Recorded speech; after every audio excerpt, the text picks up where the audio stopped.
nama saya Mega Ermawati. Di sini saya akan membahas tentang kondisi, kemudian kebutuhan dan juga permasalahan yang ada pada KUD Tani Makmur. Nah, yang pertama saya akan menjelaskan tentang kondisi KUD dari Tani Makmur itu sendiri. Nah, yang pertama itu ada dalam bidang bisnis. Dalam bidang bisnis ini terbagi menjadi 3 hal, yaitu di bidang operasional, kemudian ada pemasaran dan juga keuangan.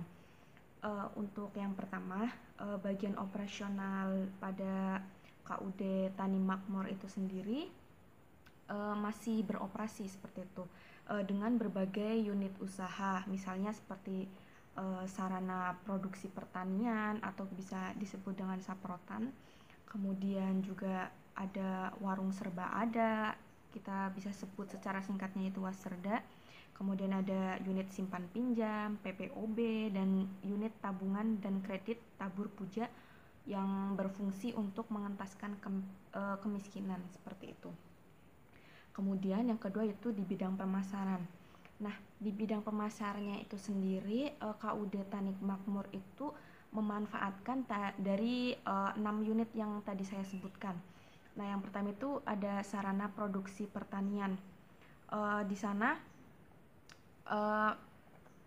itu kegiatannya itu seperti kegiatan pemasarannya, maksud saya itu seperti menjual pupuk, kemudian ada benih dan juga pakan ternak seperti itu.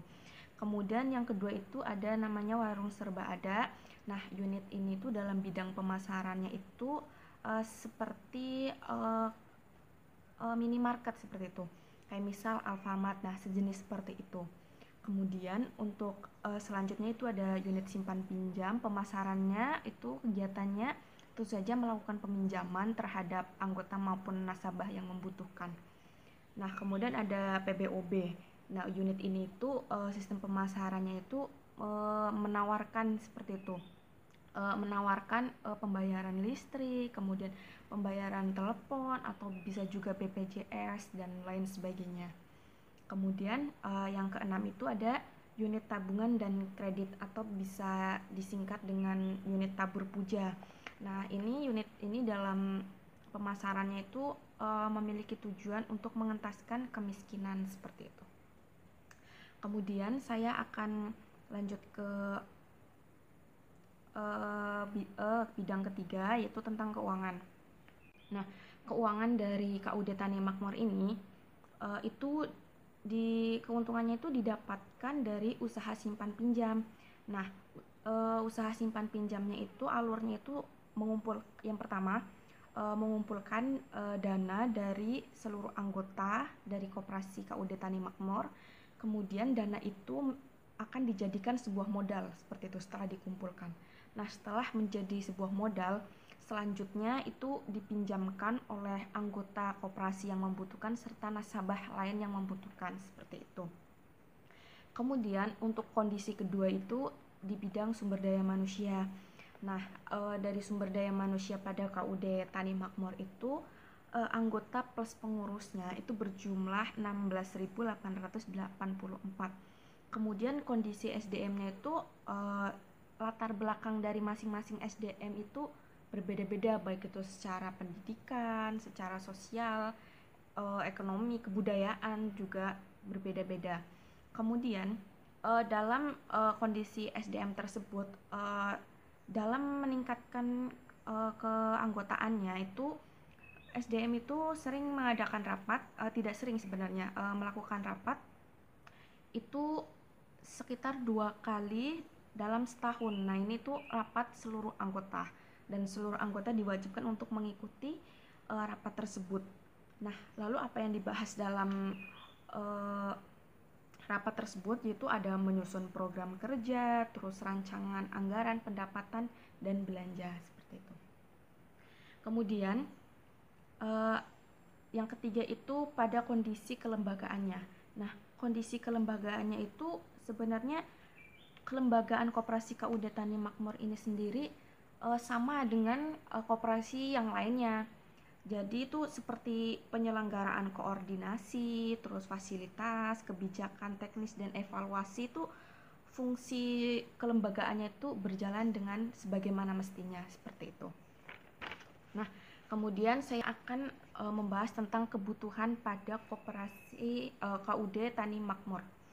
Nah, kebutuhan yang pertama itu di bidang bisnisnya. Nah, untuk di bidang operasionalnya itu sendiri, yang pertama itu yang dibutuhkan itu sebenarnya desain sistem manajemen untuk barang atau jasa dari segi harga, spesifikasi, produk jasa, dan kualifikasi dari SDM yang dibutuhkan, seperti itu.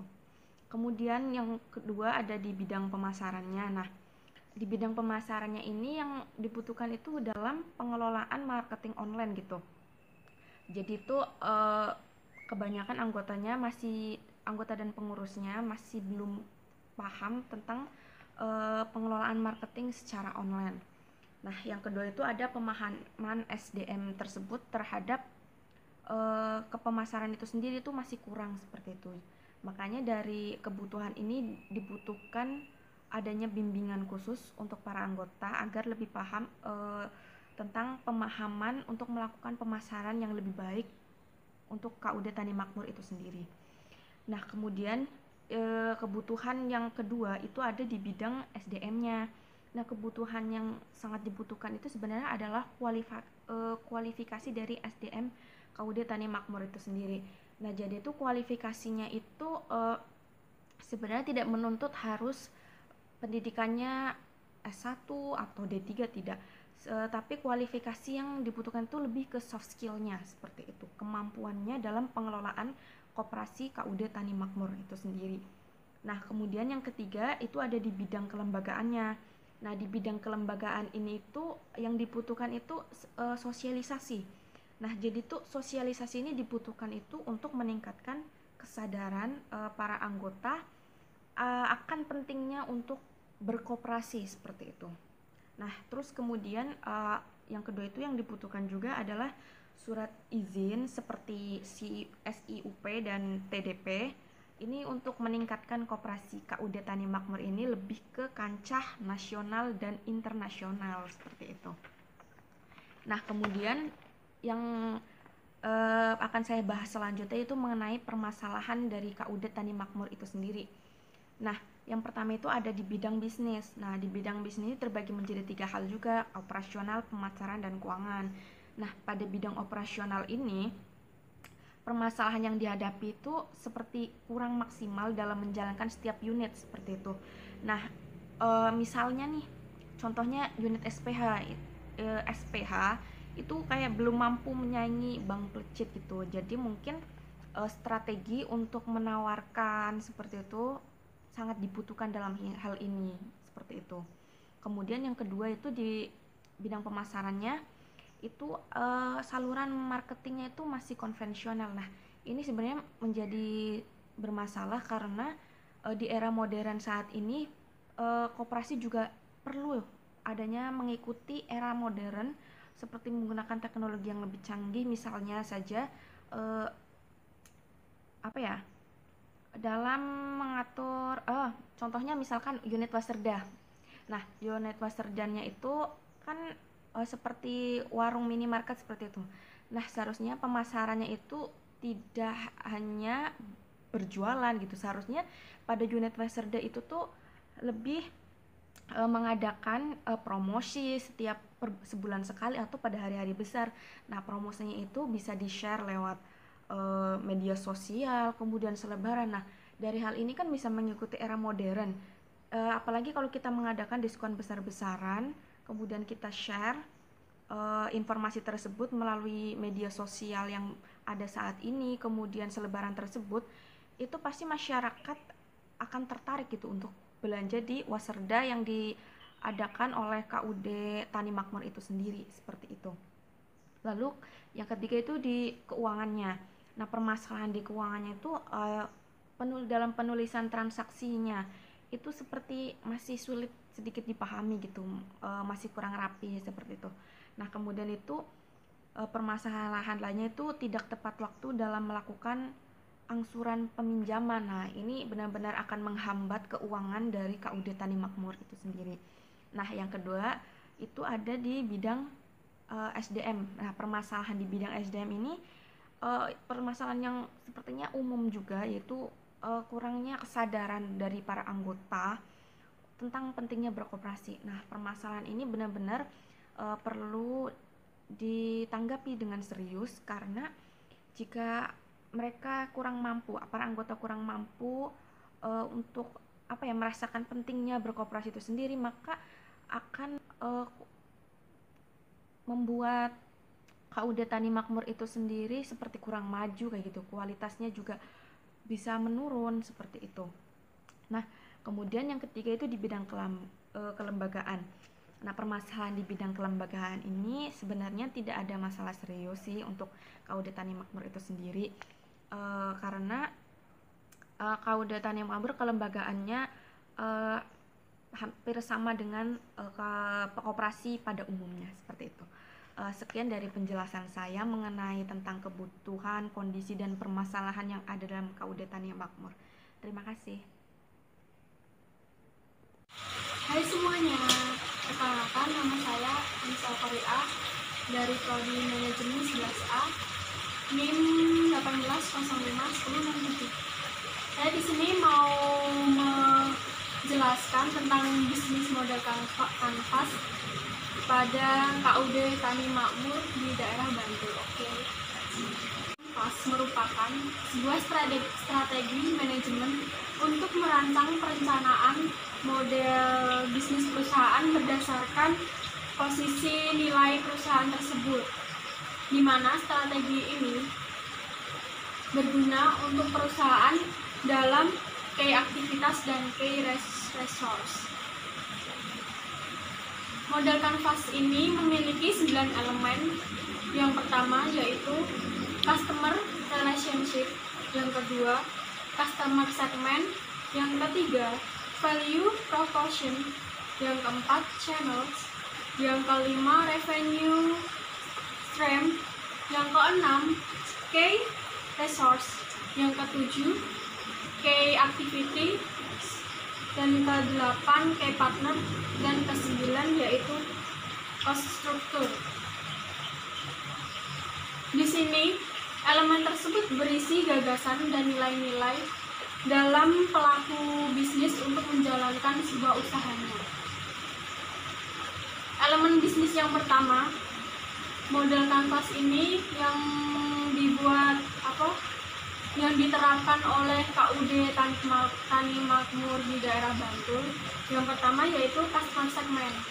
Customer segment merupakan sekelompok target konsumen yang ditargetkan untuk menjadi pelanggan ataupun dalam mengambil keputusan saat membeli produknya tersebut.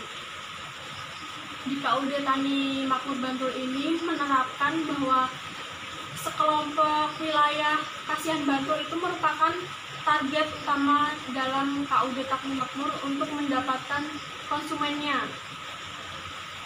Untuk hal tersebut juga untuk meningkatkan perekonomian masyarakat maupun anggota dari koperasi tersebut.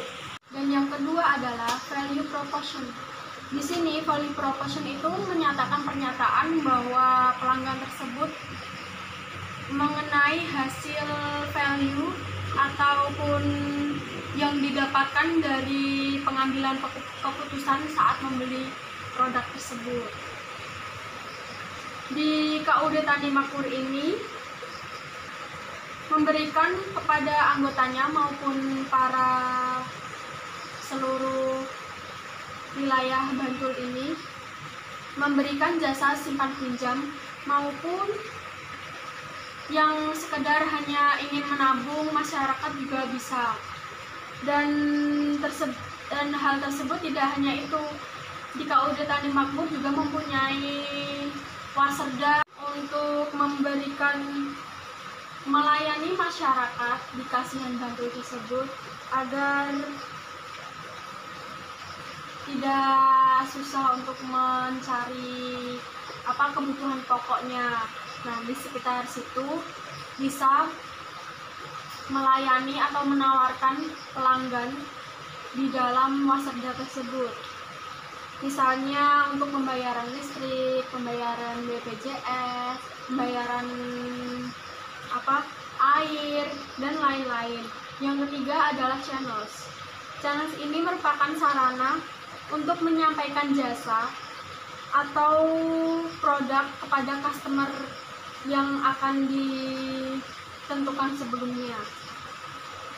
Sistem ini yang diterapkan oleh KUD Tani Makmur untuk menjangkau konsumen dengan cara bertemu langsung maupun bagi masyarakat yang tidak bertemu bisa mengetahui informasi dari KUD Tani Makmur Bantul, yang bisa langsung datang ke tempat koperasi tersebut dan akan dijelaskan oleh para anggotanya di koperasi KUD Tani Bantul. Yang keempat adalah customer relationship. Di sini bagaimana menjalin hubungan dengan konsumen agar pelanggan itu merasa nyaman dalam melakukan transaksi maupun yang lainnya. Di KUD Tani Makmur Bantul ini menjalin hubungan yang sangat baik pada para pelanggannya agar pelanggan itu terasa nyaman serta betah untuk memberikan mengerti atau memahami yang keluhan masyarakat tersebut, sehingga koperasi KUD Tani Makmur ini bisa membantu apa yang dikeluhkan oleh masyarakat tersebut. Dan KUD Tani Makmur ini tidak memberikan anggungan maupun bunga untuk para anggotanya melakukan pinjaman, dan syarat-syaratnya pun juga sangat mudah untuk orang-orang yang ingin melakukan pinjaman di KUD Tani Makmur Bantul. Assalamualaikum warahmatullahi wabarakatuh. Perkenalkan, nama saya Ardila Widiani, NIM 18051154, Program Studi Manajemen, Universitas Mercu Buana, Yogyakarta. Di sini saya akan menjelaskan tentang analisis SWOT. Apa itu analisis SWOT? Analisis SWOT adalah metode perencanaan strategis yang digunakan untuk mengevaluasi kekuatan, kelemahan, peluang, dan juga ancaman dalam suatu proyek atau spekulasi bisnis. Yang pertama ada kekuatan. Kekuatan merupakan poin internal dan positif dari koperasi tersebut. Di koperasi UD Tani Makmur ini mempunyai beberapa kekuatan, antara lain yang pertama, memiliki banyak unit yang dikelola, seperti unit Weserda, unit simpan pinjam harian, unit simpan pinjam, unit PPOB. Yang kedua, struktur organisasi yang sesuai dengan eksistensi koperasi. Koperasi UD Tani Makmur ini memiliki anggota koperasi dan juga pengurus koperasi anggota yang terdiri minimal 20 orang. Pengurus koperasi terdiri dari ketua, bendahara, sekretaris, dan juga anggota-anggotanya. Yang ketiga, KUD Tani Makmur ini telah memiliki badan hukum. Yang keempat, banyaknya penghargaan-penghargaan yang dimiliki oleh KUD Tani Makmur ini meliputi penghargaan. Yang ketiga, banyaknya penghargaan yang dimiliki koperasi KUD Tani Makmur ini. Seperti pada tahun 2012 sebagai koperasi berprestasi sektor produsen tingkat Kabupaten Bantul. Yang kedua ada kelemahan. Kelemahan merupakan faktor negatif yang mempengaruhi kekuatan KUD Tani Makmur ini, meliputi lemahnya dalam mengkoordinasi dan mengorganisasi anggota dalam jumlah banyak. Yang kedua, kurangnya kesadaran anggota akan hak dan kewajiban.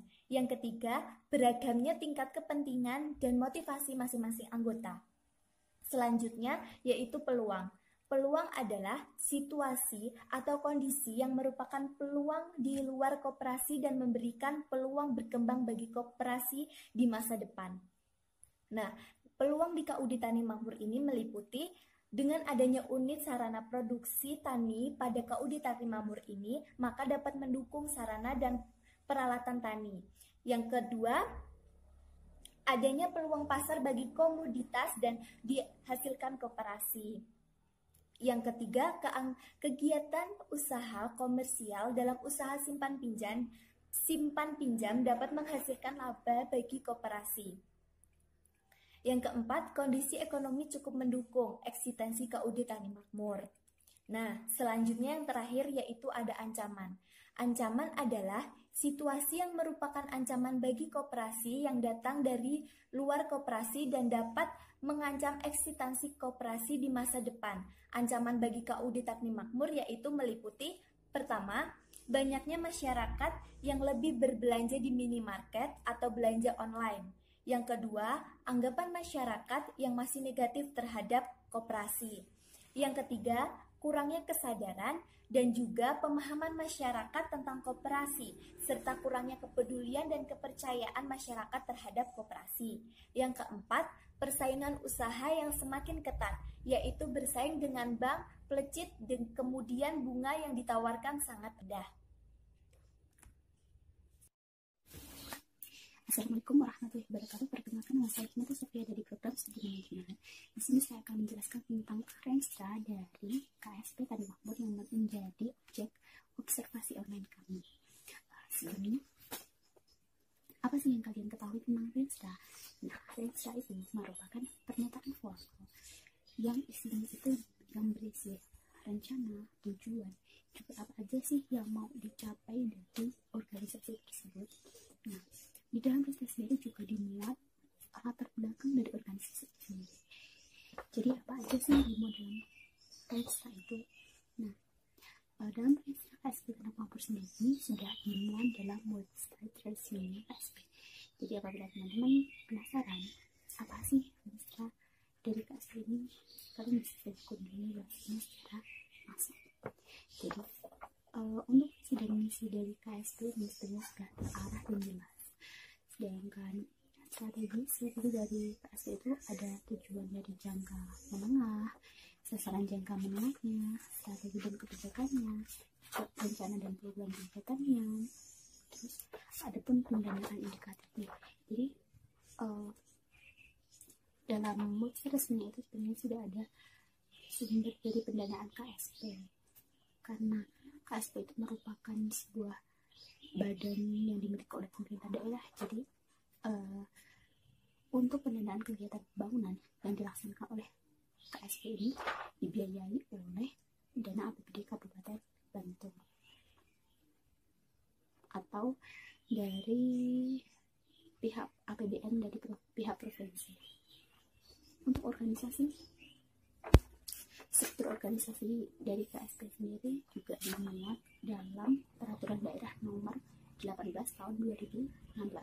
Nah, jadi karena KSP Tani Makmur sendiri masih merupakan bagian dari badan yang di bawah pengawasan pemerintah, jadi di dalamnya itu organisasinya ada Pak Camat, Sekretaris Kecamatan, dan ilmu dalam KSP Tani Makmur ini dibuat pada tahun 2016. Nah, masa berlaku itu selama 5 tahun, jadi masih berlaku sampai sekarang, dan Renstra untuk tahun 2016 ini berlaku sampai 2021 dan masih berlaku sampai sekarang. Nah, untuk selanjutnya program kerja dari KSP Tani Makmur itu gunanya untuk mengoptimisasi keuntungan juga kemakmuran dari anggota dari koperasi. Yang pertama itu merupakan program pelayanan administrasi perkamaran, peningkatan sarana dan prasarana aparatur, peningkatan aktivitas masyarakat, sehingga minat masyarakat terhadap koperasi itu lebih baik dan meningkat. Karena untuk masyarakat zaman sekarang ini mungkin tidak begitu memahami apa sih arti penting dari sebuah koperasi. Yang ketiga itu merupakan program peningkatan partisipasi masyarakat, dan yang keempat peningkatan pelayanan masyarakat, pembinaan pemerintah untuk kecamatan, juga pembinaan sosial kemasyarakatan di kecamatan. Nah, itu merupakan hal beberapa yang bisa saya sampaikan tentang apa aja sih yang dimuat dalam rencana KSP Tani Makmur. Makmur masa berlaku 2016 sampai 2021. Untuk materi selanjutnya akan disampaikan oleh teman saya. Terima kasih. Assalamualaikum warahmatullahi wabarakatuh. Perkenalkan, nama saya Isa Bella Melinayati, NIM 1805384. Di sini saya akan menjelaskan tentang rencana bisnis pada studi kasus online kami, yaitu KUD Tani Makmur. Yang pertama, rencana bisnis dalam bidang produksi. Dalam bidang ini, meningkatkan pelayanan koperasi yang ramah dan menyenangkan. Tidak hanya menjadikan KUD Tani Makmur ramah dan menyenangkan kepada para anggotanya saja, tetapi KUD Tani Makmur ini harus responsif terhadap informasi yang ada. Dan KUD Tani Makmur ini mengembangkan sistem koperasi. Hal ini dapat menumbuhkan profesionalisme dan mampu berperan untuk pertumbuhan perekonomian masyarakat sekitar. Yang kedua, rencana bisnis dalam bidang pemasaran. Dalam bidang ini, KUD Tani Makmur akan mengelola unit usaha untuk pelayanan anggota, yaitu terdiri dari 1 unit tabur puja atau unit kelompok dan tanggung rentang. Unit ini menggunakan sistem jemput bola, di mana petugas koperasi mendatangi anggota kelompok koperasi untuk dimintai angsurannya. Yang ketiga, rencana bisnis dalam bidang sumber daya manusia.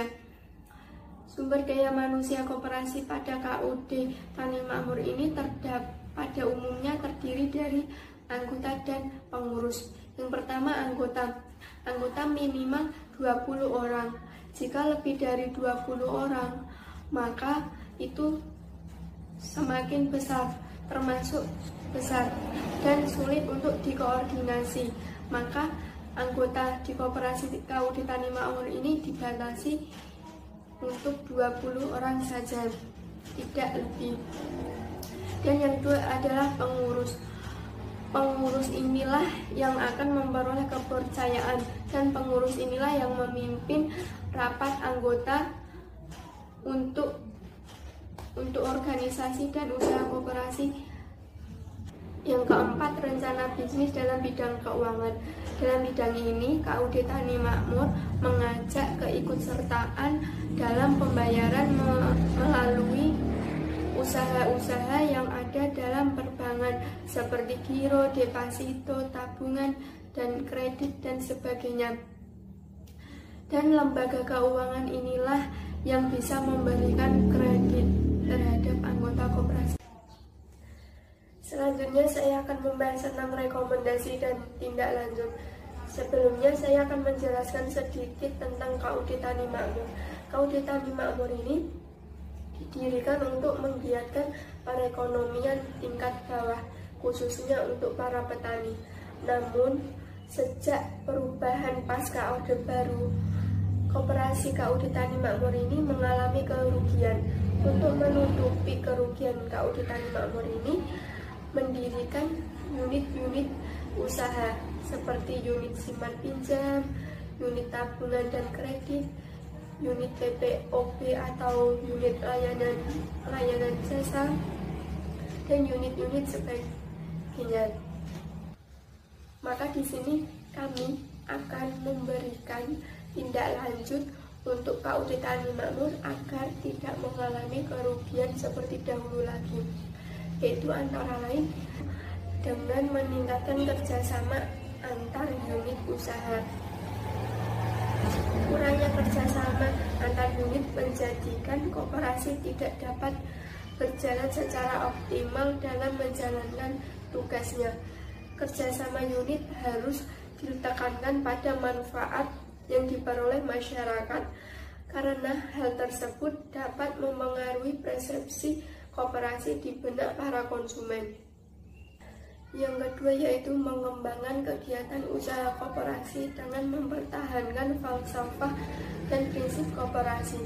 Beberapa koperasi pada beberapa bidang usaha sebenarnya telah menunjukkan kinerja usaha yang sangat baik, bahkan telah mampu menjadi pelaku utama dalam bisnis yang bersangkutan. Tetapi prakteknya banyak koperasi yang sudah berkembang justru kehilangan jiwa koperasinya tersebut.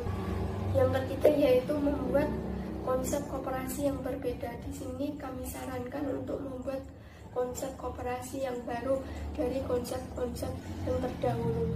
Konsep-konsep yang terdahulu dapat dijadikan terobosan-terobosan untuk meningkatkan daya saing koperasi. Tentu saja, agar dapat meningkatkan daya saing koperasi yang baru tersebut harus disertai dengan profit yang jauh lebih besar dibanding keuntungan dari konsep yang lama. Dengan ini, kami dapat merekomendasikan program kegiatan pengembangan usaha KUD Taknim Makmur ini, yaitu meningkatkan kegiatan produksi berstandar teknologi modern, mengembangkan pasar alternatif melalui promosi pemasaran, membangun manajemen kualitas sumber daya manusia dengan baik, dan memanfaatkan kegiatan teknologi dan informasi pasca panen untuk mengembangkan dalam usahanya. Terima kasih yang dapat saya sampaikan. Wassalamualaikum warahmatullahi wabarakatuh. Ladies and gentlemen, please welcome